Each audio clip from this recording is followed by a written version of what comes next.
Good evening. Welcome to the National News Broadcast. I'm Kasuni Balachandra. Very good evening indeed. I'm Charita Minapurarachi, and now let's move on to the headlines for tonight's news. Election Commission declares that the counting of votes of the parliamentary election will commence at 8 a.m. on the subsequent date of the election. Complaintless media reporting. President provides solutions to resolve issues pertaining to the recommencement of tuition classes. Former Solicitor General says that partly Champika Ranawaka had told him to arrest President Gotabaya Rajapaksa. A total of 1,000 UNP supporters joined Sri Lanka Podujana Peramuna. Sri Lankan cricketing legend Muthaiya Muralidharan has been named as the most valuable Test cricketer in the 21st century. The World Health Organization states that the COVID-19 pandemic is not even close to being over. On to those and other stories in detail now, and starting off with local stories. Distribution of ballot papers for the postal voters in the upcoming general election 2020 was commenced today at the district secretariat offices throughout the country. Meanwhile, the Election Commission reached a decision to conduct the postal voting process of the public health inspectors' offices on July 13th. A total of 750,085 are eligible to cast their postal vote for the upcoming general election. The conducting of the postal voting process will be conducted on July 13th, 14th and 15th. Postal voting process of the district secretariats, election officers and security divisions will be carried out on July 16th and 17th. Those who are unable to cast their postal vote on the aforementioned dates will be given the opportunity to cast their vote only on the July 20th and 21st on respective district secretariats. Chairman of the Elections Commission Mahinda Deshapre said that the Commission previously declared July 14th and 15th of the state officers and July 16th and 17th for district secretariats, police and security forces. However, he added that the Commission has declared another date, July 13th, for the public health inspectors attached to MOH officers. He said that the public health inspectors and medical health officers are responsible to observe whether their other officers are adhering to health instructions during the electoral process. Several comments were also made during the media briefing over the health guidelines and other factors which should be adhered during the electoral process.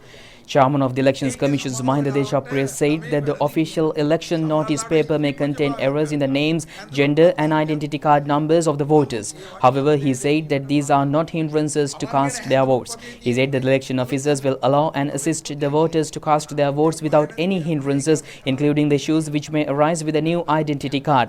The Election Commission Chairman pointed out the three most basic and essential components in the guidelines, including the wearing of the face masks, washing hands using sanitizers or soap frequently and maintaining 1 meter distance. He said that those who are engaging in election propaganda campaigns should also adhere to these instructions. He said that the 35-day period of the electoral process begins tomorrow. The chairman of the Elections Commission said that the Commission has requested the police department to carry out the duties in the optimal level. Hence, he added that the police district secretariats and the election officers will carry out their duties to the optimal level in the next 5 weeks. කටයුතු කරන අය ඒකට අනුගත වුණේ නැත්නම් ඇති වැඩක් තියනවාද? මැතිවරණය පටන් ගන්න දවස් 35 හෙට ඉඳලා. අපි අදම පොලිසියත් එක්ක කිව්වා දැන් සම්පූර්ණ බල දාන්න. මේ සතිපහ පරිම ජවයෙන් අපි ක්‍රියා කරනවා. කමිෂන් සභාවේ සියලුම නිලධාරීන් මේ කමිෂන් සභාව අපේ දිස්ත්‍රික් වලින් නිලධාරීන් සහ පොලිසිය. Meanwhile, a discussion between the Election Commission and the head of mass media institutes was held at the Election Commission premises today. Many heads of private and public media institutes took part in the discussion, and the attention was directed on the behavior of media institutes during the election period and mass media guidelines. It was pointed out that necessary steps should be taken to extend equal opportunity for all representatives of the political parties and independent groups.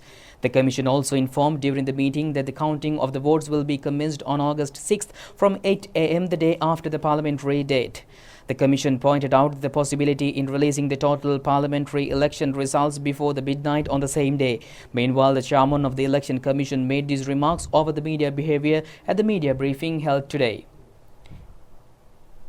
Chairman of the Elections Commission Mahinda Deshapre extended the gratitude of the Election Commission to Sri Lanka Rupavahini Corporation, Independent Television Network and Sri Lanka Broadcasting Corporation for acting responsibly as complaints on serious offences are yet to be received on these media outlets. President Gotabaya Rajapaksa has extended solutions to resolve many issues pertaining to the recommencement of tuition classes, which were halted amid the COVID-19 outbreak. The solutions were provided when the President met with the representatives of All Island Professional Educators Association to discuss issues connected with recommencing tuition classes. The teachers pointed out the difficulty in limiting the number of students to 250, where the average attendance is more than 1,000. Reviewing the situation with the health authorities who were present, President granted permission to conduct classes for 500 students in 2 time slots. Students in A-level and O-level classes lost the opportunity to pursue their studies for more than 5 months due to Easter Sunday attacks in 2019 and COVID-19 global pandemic this year. Students sitting for the Grade 5 scholarship exam too face a similar situation. The tuition teachers requested the President to consider these facts and to explore the possibility of postponing relevant examinations. President instructed the Minister of Education to reconsider exam dates after thorough consultation with teachers, students and parents. On several occasions, teachers, students and parents have pointed out that failure occurred in covering the syllabuses due to closing down of schools in the wake of COVID-19. President advised the Commission of Examinations to increase the number of questions under a particular paper, enabling students to have multiple choices. The current educational service tax stands at 24%. President also agreed to consider the request made by the tuition teachers to amend the percentage. The President also approved the distribution of leaflets to promote tuition classes adhering to health guidelines. The President's attention was drawn to the proposal by the Buddhist Advisory Council not to have tuition classes on Sunday mornings and on full moon Poya days. The teachers expressed their fullest consent to refrain from having tuition classes on Poya days. It was also decided to review the possibility of cancelling the holding of tuition classes on Sunday mornings, which are limited for the GCE advanced level students. The All Island Professional Educators Association commended the President for his leadership in combating COVID-19 pandemic and to ensure the progress of all sectors of the economy. The representative said that they had made the correct decision in extending their support to the President during the presidential election, which was realized with the COVID-19 pandemic. They said that they will continue to support the President in his efforts to build the nation, and they believe that the President is the most suitable leader in the process. Minister of Education Dala Salaha Peruma and Secretary to the President Dr. P. Sundara were also present at this occasion. Meanwhile, President Gotabaya Rajapaksa reviewed long-standing issues at the Department of Excise and directed relevant officials to find immediate solutions to them. President instructed the officials to look for remedies at institutional levels for issues pertaining to expediting the preparation of service charter, recruitment and promotions. These issues were identified and solutions were recommended during a discussion held at the Presidential Secretariat yesterday with the collective of trade unions of the Department of Excise. President pointed out that trainees who will be selected under the Graduate Employment Program could be appointed to the existing vacancies at the department. It was also discussed to introduce a promotion scheme for those officials who had been serving in the same position for a long period of time and to find remedies to the shortage of material resources at the department. President emphasized the necessity of giving an opportunity to people from unskilled and low-income category when recruitments are made for lower positions. Minister Prasanna Ranatunga, Secretary to the President Dr. P. Sundara, Secretary to the Ministry of Finance S.R. Artigala, Commissioner of Excise A. Bodaragama and other officials and representatives of trade unions were present during this discussion. And meanwhile, a new studio complex of the Bauddha radio channel was declared open today with the participation of Prime Minister Mahinda Rajapaksa at the Sri Sambodhi Viharasthane, Colombo.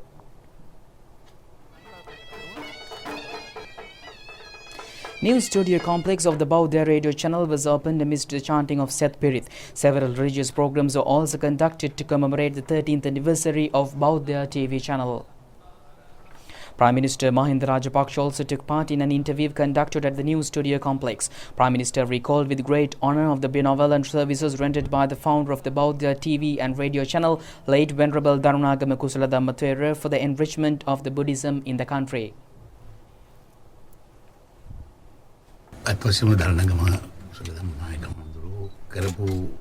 Prime Minister Mahinda Rajapaksa said that the late Venerable Darunagama Kusaladhamma Thero rendered benevolent services for the enrichment of Buddhism in the country. He added that one of these contributions is the establishment of the Bauddha TV and radio channels. He further added this contribution immensely fulfilled a shortcoming which faced by the global Buddhist community. Director of the Bauddha TV and radio channel Venerable Boralande Vajranana Thera, former Chief Justice Sarathan Silva and Dr. Harsha Alice were also present at this occasion. Prime Minister Mahinda Rajapaksa met with a delegation of African heads of mission in Sri Lanka and discussed on further strengthening relations between Sri Lanka and African countries and issues faced by the Afro-Lankans community in the country. The discussion was held at the Temple Trees today. During the discussion, High Commissioner of South Africa in Sri Lanka, Robbie Napi Marks, who led the delegation, said even though all countries are facing difficult times due to the COVID-19 pandemic, Sri Lanka and Africa should look for new opportunities that may emerge as a result of the outbreak as a way of strengthening relations. Prime Minister Rajapaksa, recalling his foreign policy when he was president, mentioned that he had placed a special emphasis on strengthening relations with Africa. However, much of that work was dismantled by the previous administration. He said he's keen on re-establishing those close relations once again.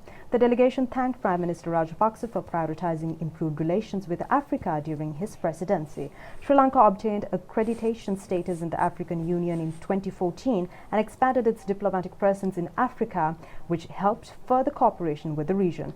Many African and Sri Lankan delegates, including High Commissioner of Seychelles Vincent Conrad Medrek and Ambassador of Egypt Hussein Abdulhamid El Saharti, were present at the discussion.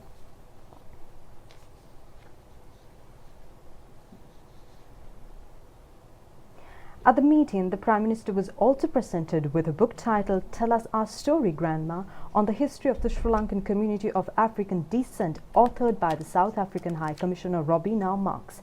The High Commissioner informed Prime Minister Rajapaksa that a scholarship fund has been established to help students in the Afro-Lankan community. Meanwhile, the book launch ceremony was held in Colombo today. The book has been translated to both Sinhala and Tamil languages, and the illustrations have been drafted suitably for children. The book will be distributed to libraries in the country on free of charge. Many diplomats and representatives of the African Sri Lankan community were also present at this occasion. We value the relationship that we have as Africans here in Sri Lanka, as African embassies here in Sri Lanka, with this particular community. And we wanted to also remind ourselves that we share a common DNA, that the DNA of Africa also flows in the veins of many Sri Lankans here. And so I wrote a book that is called Tell Us Our Story, Grandma. The message of the book is that it doesn't matter what the color of your skin is. It does not matter, because you also form part of this wonderful country, this wonderful nation that is Sri Lanka.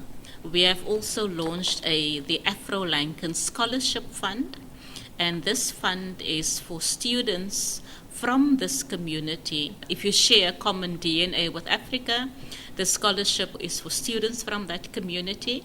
And today we had the honor that the Prime Minister Rajapaksa handed over a scholarship of 60,000 rupees to the first recipient of the Afro-Lankan Scholarship.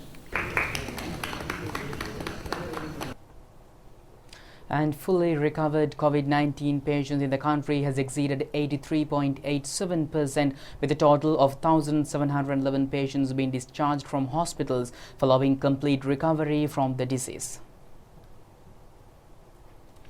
A total of 5 COVID-19 patients were detected from the country today. They have been identified as returnees from Oman. Dr. Haritha Aludge said that the new COVID-19 patients have been detected either from the airport or the quarantine centers. He said that the country faces a risk to these patients. He added that if failing to manage this risk, the risk will continue to grow 2 to 3 folds in future, which is the plight of the rest of the world. He said that the future of the country would be in jeopardy if the people fail to adhere to the health guidelines. 18%කින් අර මාර්තු මැද වෙනකොට තිබිච්ච තත්ත්වයට ආයෙ ගමන් කරන්න සිද්ධ වුණොත් එහෙම අපි ගත්ත උත්සාහයේ ප්‍රතිඵල නැති වෙනවා. අද මිනිස්සුන්ට මතක නැත්තම් සමාජ දුරස්ථභාවය තියාගන්න ඕන කියලා. අද මිනිස්සුන්ට මතක නැත්තම් අත්සෝදන්න ඕන කියලා. අද ජනතාවට මතක නැත්තම් මුවාවරණයක් හරියට පාවිච්චි කරන්න ඕන කියලා. අනාගතය සම්බන්ධයෙන් අපිට සතුටු වෙන්න බෑ. මොකද රෝගය තාම ලෝකෙන් තුරන් වෙලා නැහැ. A total of 1,711 COVID-19 patients have been discharged from the hospitals following their recoveries, and the percentage of COVID-19 recoveries in the country stands at 83.87%.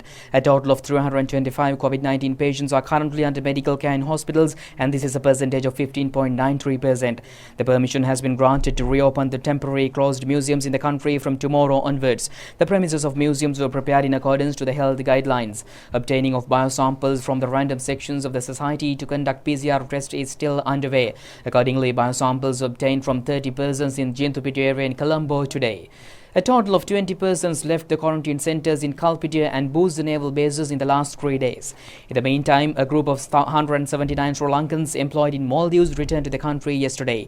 They arrived from Mattala Mahinda Rajapaksa International Airport. They were directed to quarantine upon their arrival. Another group of 49 persons returned to the country this morning. They were directed to the PCR test upon their arrival to the country.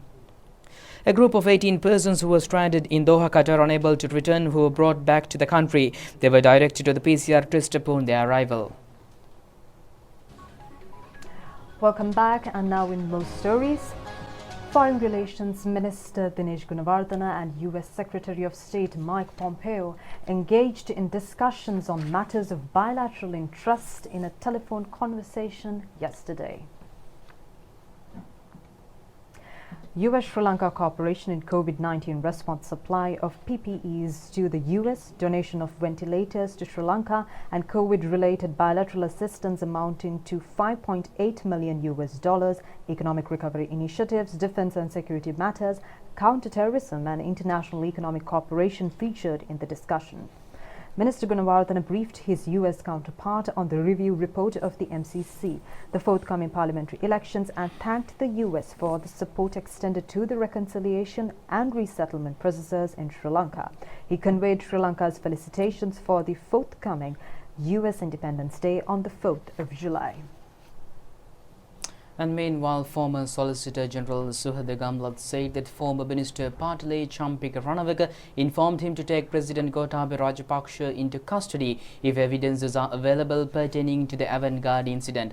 He further said that the former minister made these remarks subsequently to a meeting held at Temple Trees. He made these remarks while recording a statement with the Presidential Commission of Inquiry to probe political victimization during the past government period.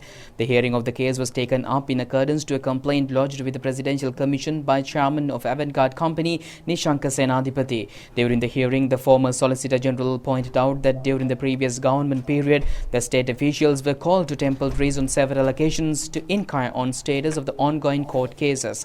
He pointed out that such practices of the previous government is not suitable to state the mechanism. He said that many such meetings were carried out with the participation of state officials headed by former Prime Minister Ranil Wickremesinghe during the previous government period.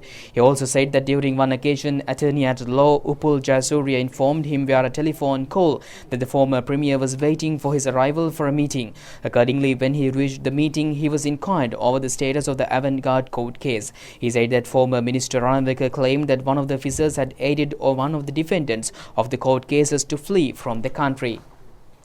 He said that he had informed the Attorney General regarding the meeting and informed the Commission that former Central Bank Governor Arjun Mahendran was also present at the meeting. He said that many officials connected to the security forces, heads of state institutions, Bribery Commission were present at this meeting. He said that there were several opinions over the avant-garde court case, yet the opinion of the Attorney General was there is no ability to continue this matter as a court case. Meanwhile, former Minister Ravi Karunanayake has also inquired him over the court case after the farewell ceremony of the British High Commissioner to Sri Lanka. He had informed the former minister that it is not appropriate to inquire him over the court case at such an event. Subsequently, he said that former minister had offended him in the parliament. Former Minister Patale Champika Ranawaka and former MP Anurukumara Dissanayake also arrived to record statements with the Commission today. The Commission proceedings were headed by the Chairman of the Commission, former Supreme Court Judge Upaliya Beratna, former Court of Appeal Judge Chandra Jayatilaka, and former IGP Chandra Fernando and other members of this Commission.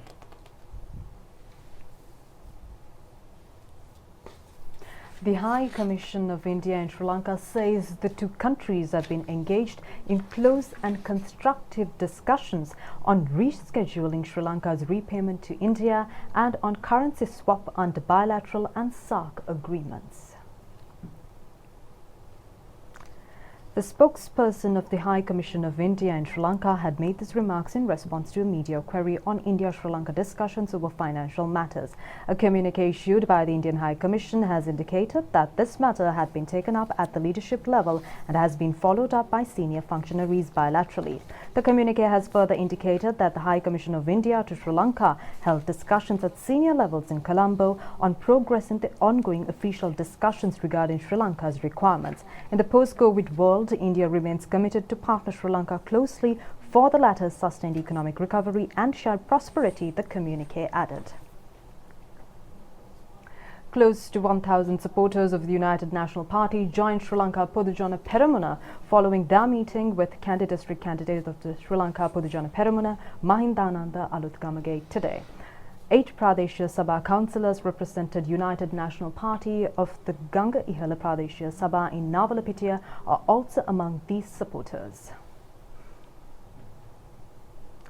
Before joining Sri Lanka Podujana Peramuna, these UNP supporters organised an event themed Navalapitiya UNP Api to elaborate on the issues pertaining to their departure from the party. Upon the invitation of the 8 Pradeshya Sabha councillors of the Ganga Ihala Pradeshya Sabha in Navalapitiya, the former State Minister Mahindananda Alutgamage also joined the ceremony. During the ceremony, they pledged to extend their support for the Sri Lanka Podujana Peramuna in the forthcoming parliamentary election.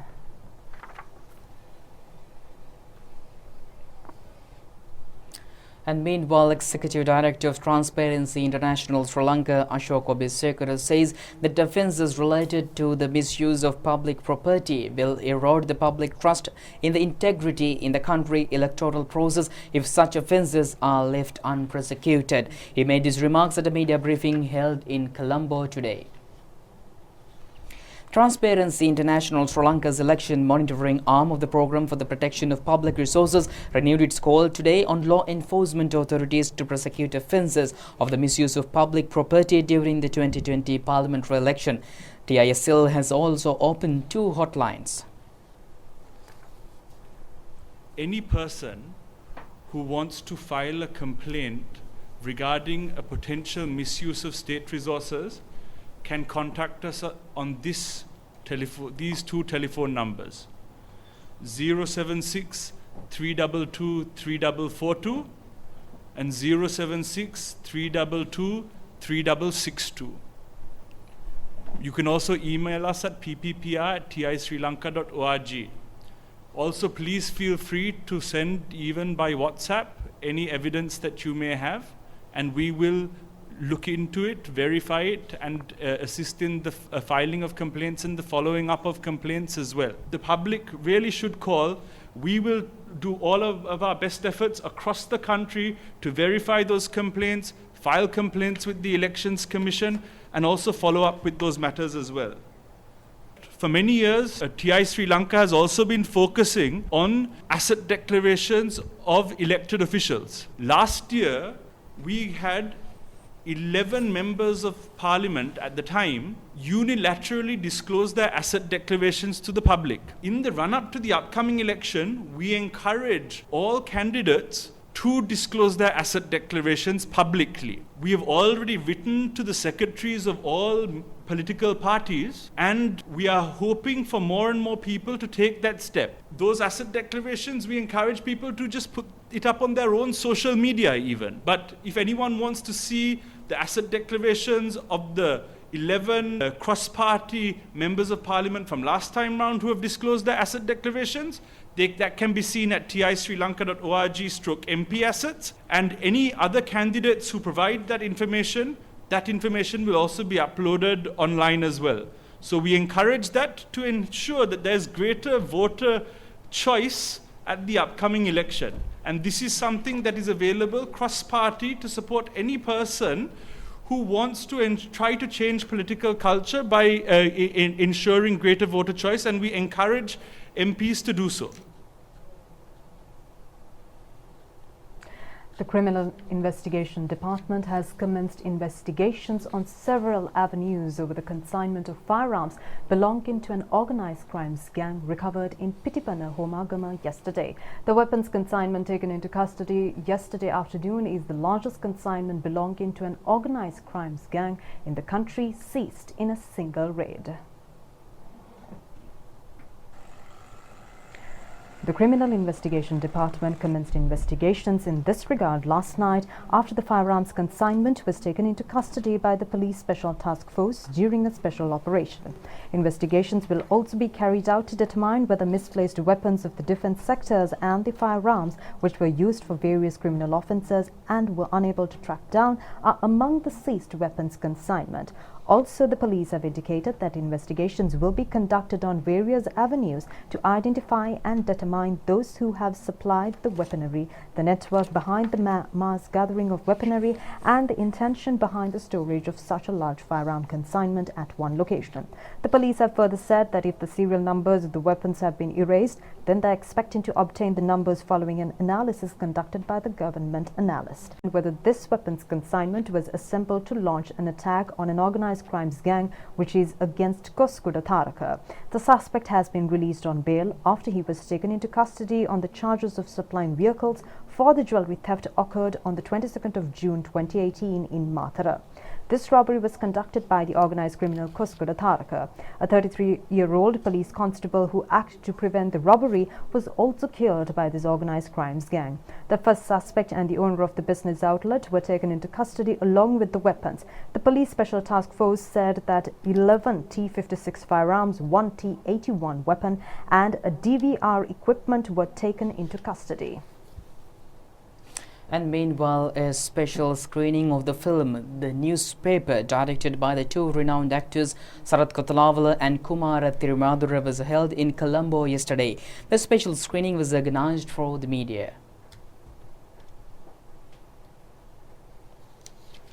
The Newspaper film was produced by Minister Dr. Bandula Gunawardena and H.D. Premasiri and Ravindra Gurge are the co-producers of the film. The film has been created with a story which thematically corresponds with the mass media field while depicting many social discrepancies. The story depicts how a wrong news article published on a newspaper had impacted on a family and the society in the country and the untiring efforts of two individuals to publish the truth as the corrected news. The leading roles of the film are portrayed by Sarath Kotalavala and Kumar Thirumadura, and together they composed the script of the film. Music director is Gayatri Kemadasa, while lyrics are from Professor Sunilari Ratna. Veteran singer Nanda Malini has lent her voice for this film. And with that, we conclude tonight's news. Do it just tomorrow at the very same time. Stay safe. Good night. Good night.